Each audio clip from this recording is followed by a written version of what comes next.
Hello everyone, কি অবস্থা সবার? আশা করি সবাই অনেক বেশি ভালো আছেন। আমরা এখন আছি ঢাকা ইউনিভার্সিটির ভিতরে অ্যান্ড এখানে হচ্ছে জুলাই নিয়ে একটা শোক অনুষ্ঠান চলতেছে, দেখতেই পাচ্ছেন। এখানে হচ্ছে প্রত্যেকটা দিন যখন জুলাই হয়েছিল, প্রত্যেকটা ডেটে জুলাইয়ের হচ্ছে যারা যারা আহত হয়েছে, নিহত হয়েছে, সব কিছু কিন্তু খুব সুন্দর করে হচ্ছে গ্রাফিতি অ্যান্ড হচ্ছে হিসাবে, ছবি হিসাবে দেখানো হয়েছে।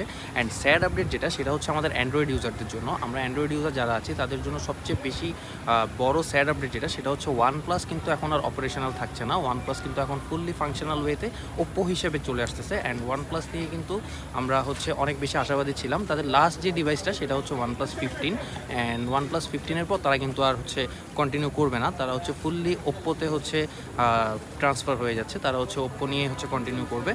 আর OnePlus কমিউনিটি নিয়ে যদি কথা বলি, বাংলাদেশ অ্যান্ড গ্লোবালি কিন্তু OnePlus কমিউনিটি হিউজ, অ্যান্ড তাদের জন্য এটা অনেক বড় একটা স্যাড নিউজ আসলে। কারণ হচ্ছে OnePlus ইউজার, OnePlus-এর OS সব কিছু মিলে কিন্তু OnePlus নিয়ে সবাই অনেক আশাবাদী ছিল।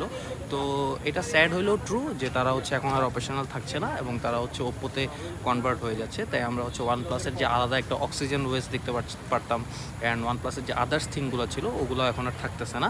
সো এখানেও একটা স্যাড এনভায়রনমেন্ট, আর আমরা অ্যান্ড্রয়েড ইউজারদের জন্য একটা স্যাড জিনিসটা আমরা নিয়ে এসেছি। তাই চিন্তা করলাম আজকে এইখানে এই ভিডিওটা রেকর্ড করি। ধন্যবাদ।